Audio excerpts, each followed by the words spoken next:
like the IMAX is the most amazing thing, where the screen is just enormous, and Ed Holt's mouth is like 6 feet tall. You just, you have to kind of move your head around it, but then one is when you're kind of dancing and into just the excitement. And the reason that we were able to do this is really because we owned the film. We took all the money that we had made on this tour and paid for the film. And, well, you know, Jonathan Demme and Gary Getzman had seen the show and thought, this would be a great show to film. It sort of has a narrative built into it. And interestingly, David Byrne, actually girlfriend who then became his wife, knew a woman named Natalie, who I still know, who in her hot tub they got together, and that's how this all began. And Jonathan was not that well known at this time. He had done Melvin and Howard and a number of films for Roger Corman. But his enthusiasm just was infectious, and he put together this fantastic team. And of course, he hired Jordan Cronenworth, who was the DP on Blade Runner, which all of us like, oh my God, this couldn't be better than that. And you know, it's just the lushness. And one of the things that Jordan pointed out was that we had to sometimes reduce some of the light on stage because it would wash out the film, that our eyes could deal with it, but not the film. And so we shot it over 4 days at the Pantages Theater in Los Angeles. We wanted to have a big enough audience every night that it felt like a concert and enthusiastic, but still everyone knew that we were filming. And one night there was a dolly with kind of a railroad tracks, which a large 35mm camera would come down right down the middle. One night over there, one night over there. And you know, we didn't change really anything except for the things that Jordan thought we needed to do. A woman named Sandy McLeod, who actually had been Jonathan's girlfriend at one time, was sort of the assistant director, and she had traveled with us and made notes, which became a sort of primitive shot list for Jonathan. Make sure you don't miss what happens on stage left, or when Alex is doing this little guitar solo, make sure there's a camera on him in the middle of making Flippy Floppy, and notes like that. And then the first night, I'm not sure there was much film shot. They walked around with these like little, you know, eyeglass things to kind of see what it would look like through a camera, and kind of mapped out where they would go. And then the next night, enthusiasm got the better of them. They all started at the same time, and they all ran out of film at exactly the same time. So for the next 2 nights, they figured that they would stagger their starts. So we chose the best musical performances from the nights that were recorded, and then they edited the film to that, which is reasons where you see that the sync sort of breaks down a little bit. It's not perfect. I mean, Lisa Day did a fantastic job, and this was one of the sort of eternal questions: is now that this was digitized, it would have been possible to fix the sync. But without Jonathan being alive to sort of embrace that, we felt that it could really change the way the film looked, and it was way too expensive to decide to reject it. So we didn't do that, but we were very, very happy with making it look better and sound better. I think that Jonathan he just loves music. If you see all of his films, he seems to play the songs in his films louder than any other director I know. And he also sort of will give us space so that the music sets the scene of that particular scene in a way that it's not in the background. And so he was just the perfect person to work with. So with that, I'd like to open it up to questions. I think there's a mic someplace out here, or it's coming around. Okay. Was there anyone that was there at the concert that's here tonight? There's someone up there.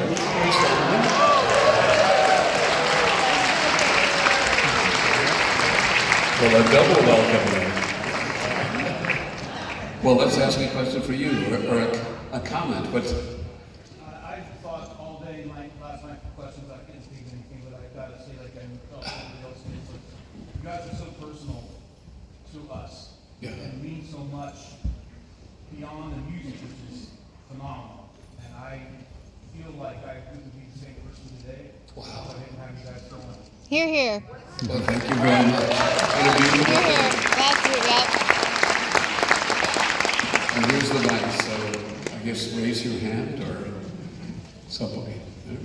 Could you just talk a little bit about the structure of the show, how it starts, and the movie is based on that construction of the Sure. show? I mean, it's a really cool theme. Yes. I think one of the things that was recognized was that there was sort of a built-in narrative to the film, and one of the reasons that there was no need for any talking. When we did the first big tour, which was for Remain in Light, we did 3 tours of enlarged bands, and Remain in Light was the first, and of course featured Adrian Belew, who had played on the record and who was I've been touring with. I think the closest to here I played with him was in Portland, but that band was a little bit different. We had 2 shows coming up in that summer when we were finishing up Remain in Light, where we were going to make more money than usual. And one was at the Heatwave Festival in Massport, Toronto, near Toronto, and one was in Central Park. And I sat down with David and we said, like, well, what do we need to actually play these songs? Well, we need background singing, we need percussion, we need another keyboard player, another guitar. Lord, we need another bass player. And I had been playing in New York with, we had a little bit of an extended break after a 9-month tour on Fear of Music. So everyone kind of gone their own ways. I've been hanging around in New York with someone named Busta Cherry Jones. And there was had someone who had been a former girlfriend, Donette McDonald. So I immediately talked to them, and he had introduced me to Bernie Worrell, and so I called Bernie, who put me on to his wife, and she and I negotiated. She, to this day, will say that was, and she will be coming in Bellingham, Washington, which I'm very excited about. And she said it was the most honest negotiation of her life. And Bernie just added this calm, brilliant, and just so intuitive presence that, sort of informed the whole thing. And we found Steve Scales the next day. A little bit later, then Adrian went off to form sort of a revived King Crimson with Robert Fripp. Yes. And Alex Weir, who had played with the Brothers Johnsons, joined us. And then for this tour, Donette McDonald went and became the singer for the Police. And Lynn Mabry, who had been in the Brides of Funkenstein, and Edna Holden played with, I think, the Ritchie family, joined us. So it was, actually I forgot what your original question was. Awesome answer. Yeah. I thought we covered some of it. The narrative. So all of those tours started with us coming out as a 4-piece. So this idea of going from smaller to bigger, particularly in Massport, that was like, we want to surprise everybody. So we came out and did songs from the first 3 albums and then introduced everybody. So this became like, well, what if we did it one at a time? And, and then also, we've sort of done this without thinking about staging. Let's do some staging. David had done the Catherine Wheel for Twyla Tharp, and I think he's starting to get involved with lighting, the sort of New York theater scene. And so I think he was excited and met some people that he could bounce some ideas off of, so that's where it came from. Where did the backing track come from for Psycho Killer? Was it blank tape on that boombox, or what was up? Well, I actually think you're right. I think that I think the sound man started it, and it came back, but it came from the mixing board when David pushed the button on the because it would sound better. But David composed that with a drum machine. What are you doing now musically? Well, right now this is sort of bizarre, but I was in Milwaukee, which is where I'm from, and I had produced the band The Bodines, and fabulous band, and they are coming back, but unfortunately not. Yes, and Sam Lannis, who I don't think is performing with them anymore, said there's this guy over here who says he has some Talking Heads footage. And I'm like, what? So I met this guy, and lo and behold, he had gotten a number of the performances from the festival that Steve Wozniak put out. It was called the US Festival. And so in 1982 we played this.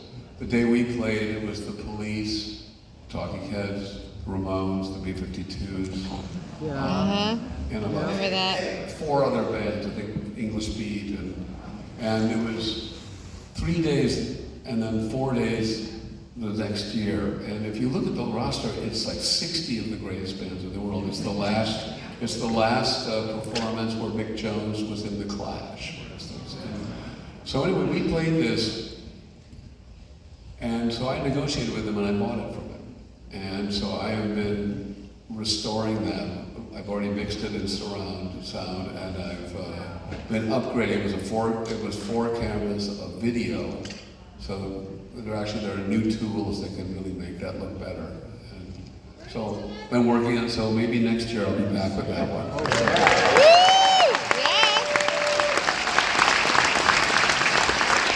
You really have, an acoustic instrument that's being mic'd that really sounds different when you said he could play really quiet so that when he played loud, it was like a totally different sound, and just a delicacy there.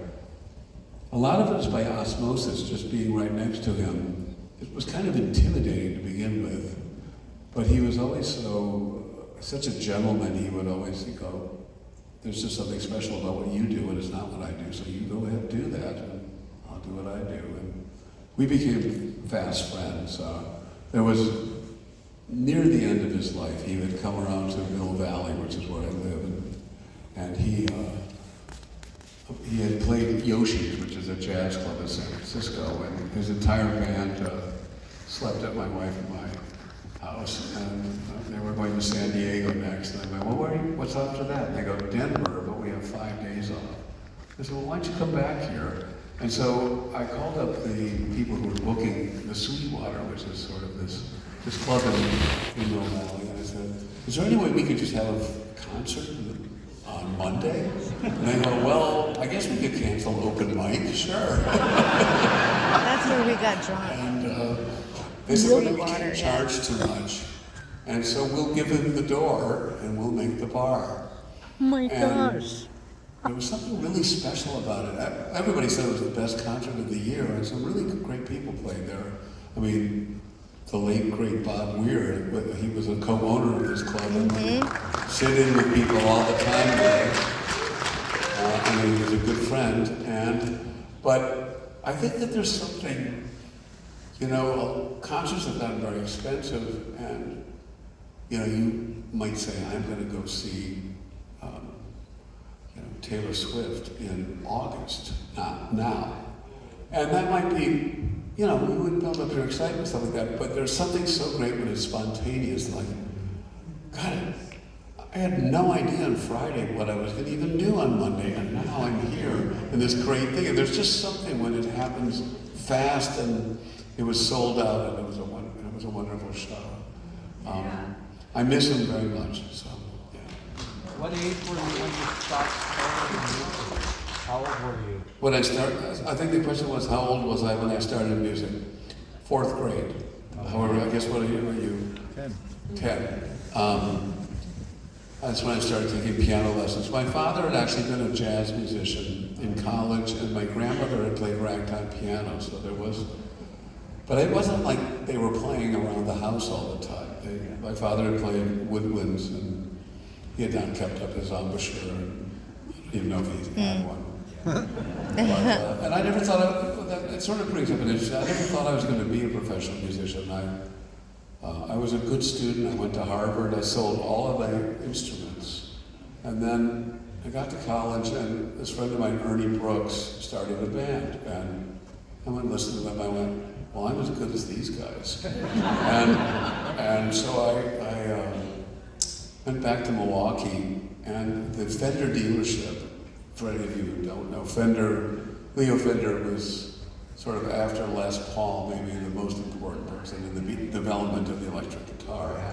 And he made great amplifiers. And Ralph Hansel had West Allis Music, which was the distributor for the entire, that was not in Chicago, it was outside of Milwaukee. And I bought basically a trailer full of amplifiers and drove back to the East Coast and expanded. But I still didn't think I was going to be a professional musician. But when Jonathan Richman came in, in my apartment, I put it with what was known as sort of the Andy Warhol's crowd had this sort of Cambridge contingent. There's a book about Edie Sedgwick called Edie, which sort of talks about this. And Ed Hood, who was in Bike Boy, who was quite featured in Peter Wolf's biography, lived there. And Danny Fields and Jonathan Richman and a number of these other guys from that came in, and Jonathan was very enthused by the newest Velvet Underground album, and so I put him in a film I was making. And then it became it was the soundtrack of the film as well, and so Ernie and I was just hearing this music, playing it all the time, and he started coming around, so we ended up joining the band. We actually dropped out of Harvard's second semester senior year. Really made my parents happy. Fortunately, we were able to squeeze in that last semester while in the band.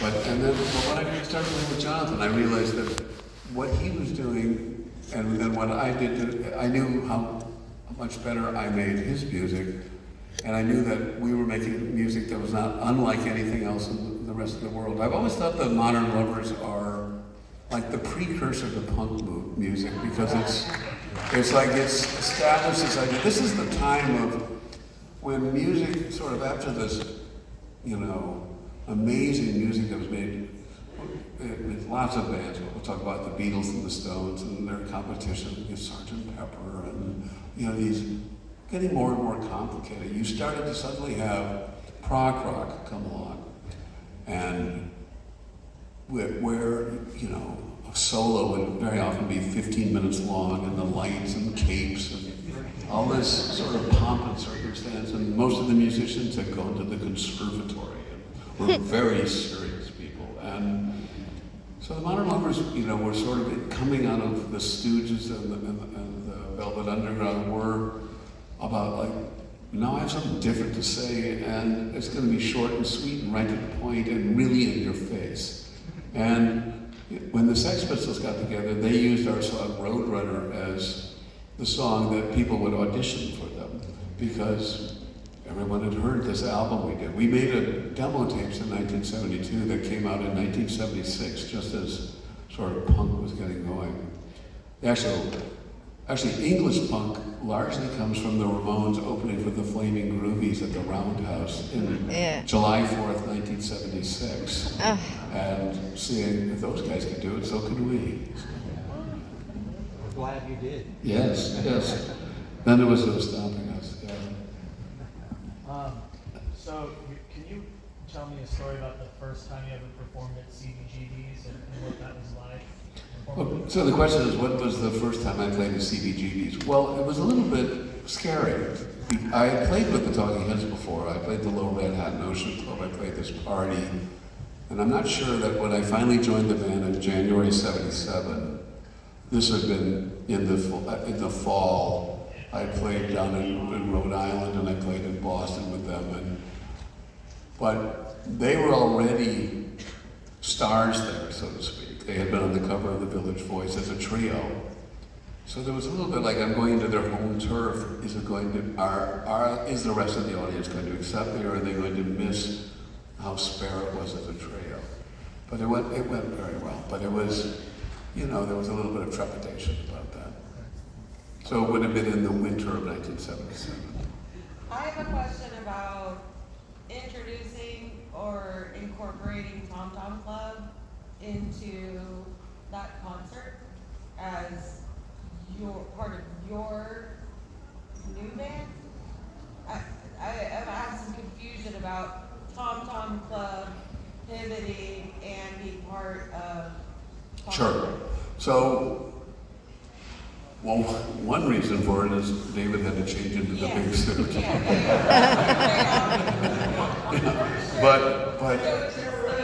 But in the, yes, but the tour before this, at the completion of the Remain in Light tour, David went and made an album with the one that I referred to with Twyla, which was music for this dance that Twyla Tharp did called the Catherine Wheel. Chris and Tina went to the Bahamas where we had recorded more songs about Billies and Food at the beginning of Remain in Light, and made the Tom Tom Club. And I stayed in New York and then finished in LA an album called The Red and the Black. Obviously the Tom Tom Club just had this massive hit with Genius of Love. But on the following tour, I think that actually the Tom Tom Club, at least at some point, started to open for us. But we did a song from The Red and the Black, and we did 3 songs, I think, from the Catherine Wheel. And in fact, in the song What a Day That Was, that's in the film here, is from the Catherine Wheel. On the Blu-ray of this, there are 3 additional songs, because the concert was actually a little longer. There's Cities, Zebra, and Big Business. But anyway, so we had, we were recognizing that we did these things outside of it, and we would include that in our show.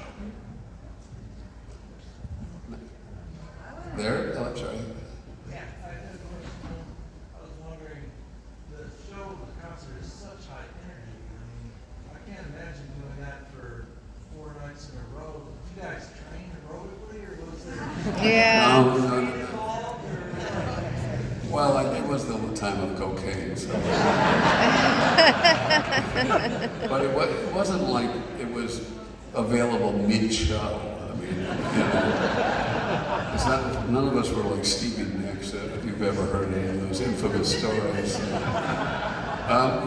It was just thrilling, it was, I think one of the great things about this is David practiced his dance moves in front of, filmed them and sort of came up with I'm gonna have there'll be a unique lighting and I'll have a unique dance for every song. And then he invited Lynn and Edna over, and they went, yeah, we'll do that one. No, not that one, but we'll do this one. But the rest of us just couldn't, you couldn't stand still. So I think there's that beautiful thing in Found a Job where David, Tina, and I were kind of moving back and forth, sort of moving to the music, and it's coming from the side, and you sort of this ballet that's improvised at that time. The other thing is, we had been playing this for most of a year, and so there were things would happen, like Tina and Alex dancing, or Alex coming and joining me in the middle of the stage, and the 2 of us dancing together. And it would be well, that really worked, let's do that tomorrow night. And then it would become part of the show. So the choreography of the show, that, other than what was sort of more programmed by David, kind of happened naturally. Steve couldn't control himself and had to come down to the front of the stage and play the cowbell and sing along out of key with Lynn and Edna. I always say that everyone in this band, no one was trying to show off, with the exception of Steve.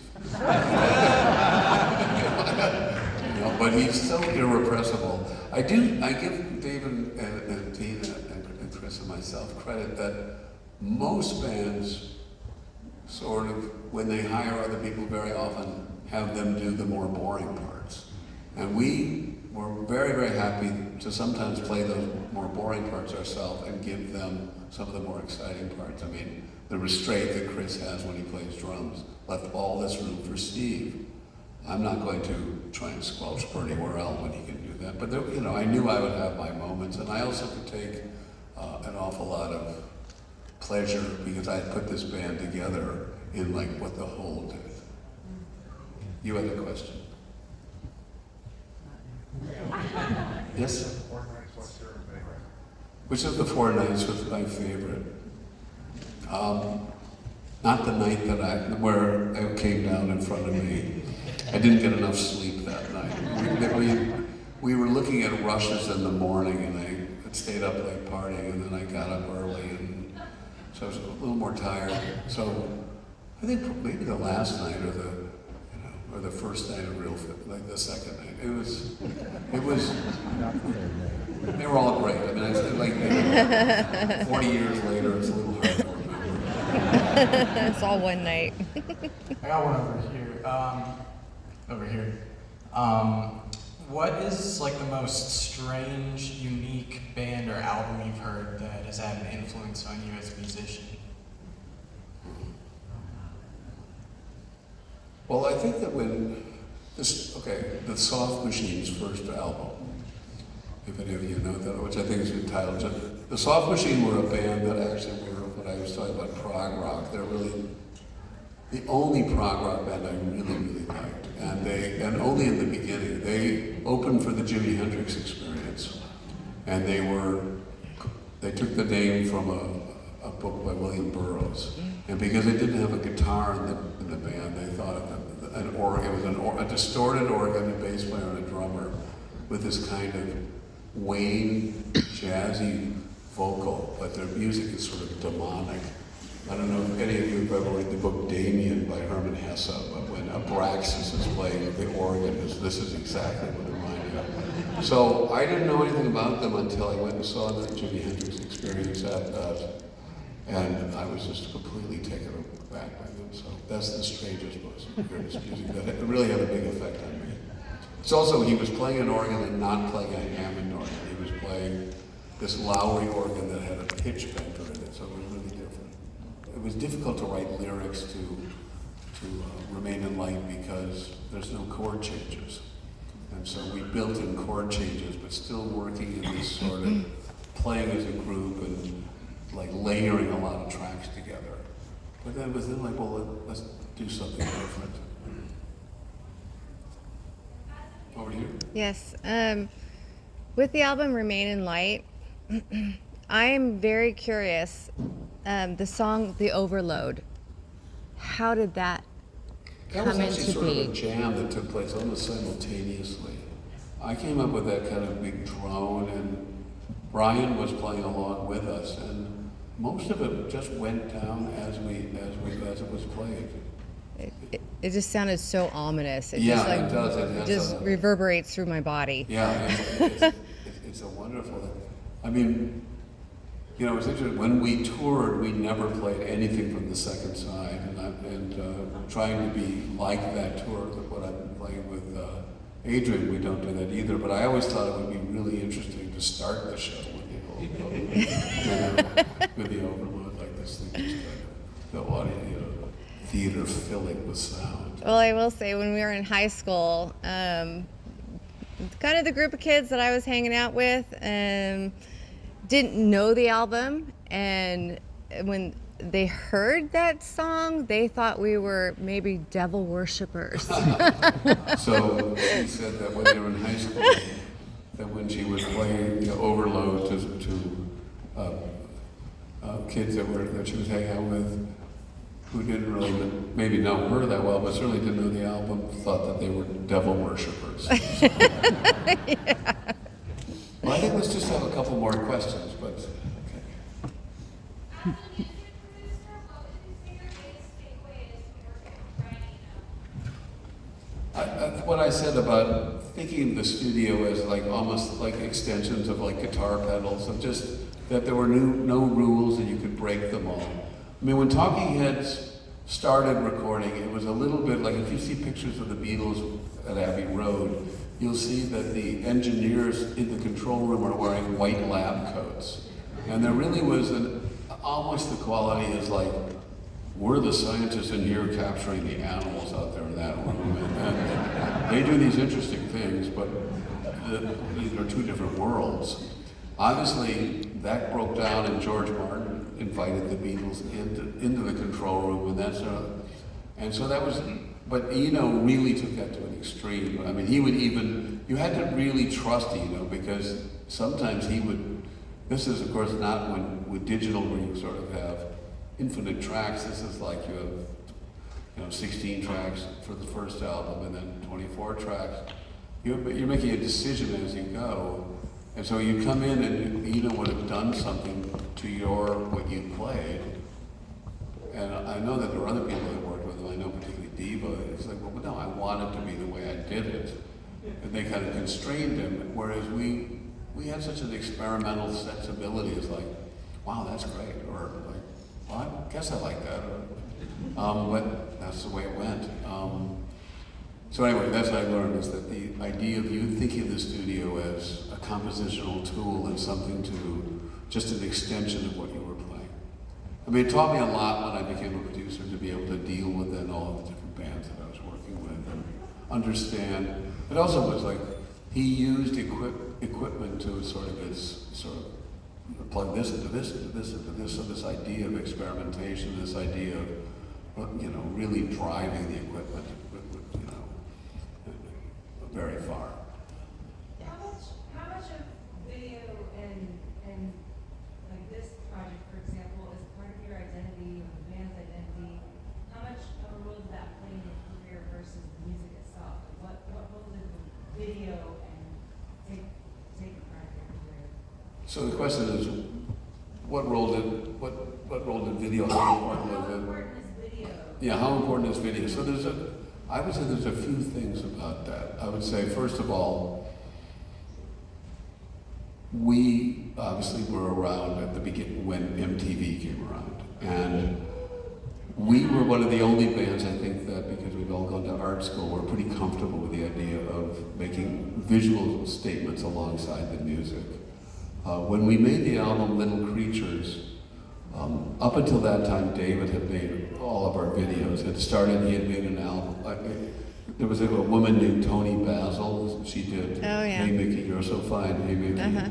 And she had done it, and she also was a professional dancer who had done this sort of street dancers called the Lockers that would be on Saturday Night Live. Locking is like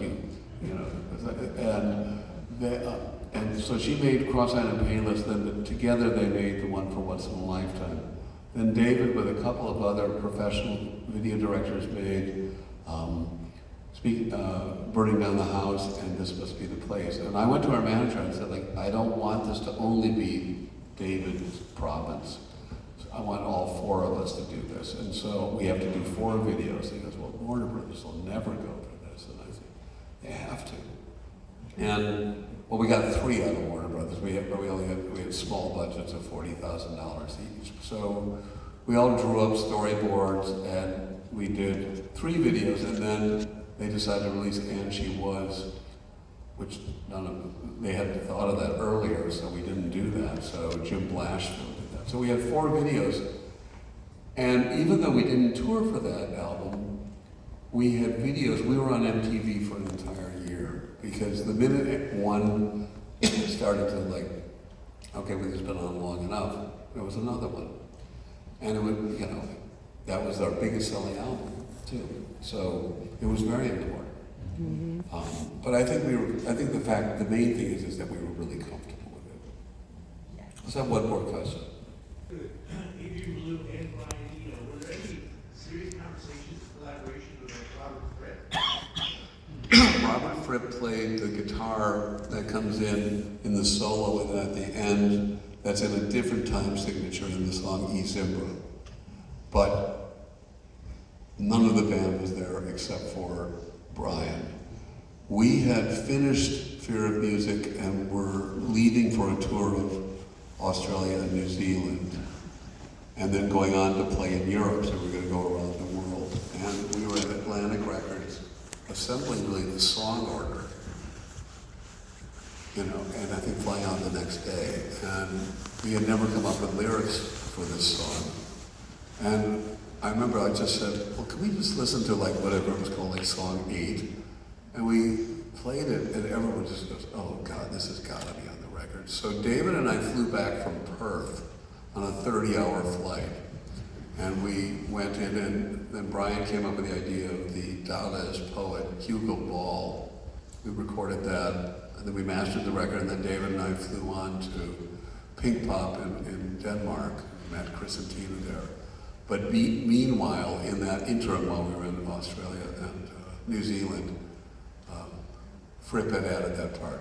Fripp and Brian were quite good friends. I mean, Frippatronics actually was something that, in many ways, Brian had sort of invented. It's basically sound on sound that was invented by Les Paul.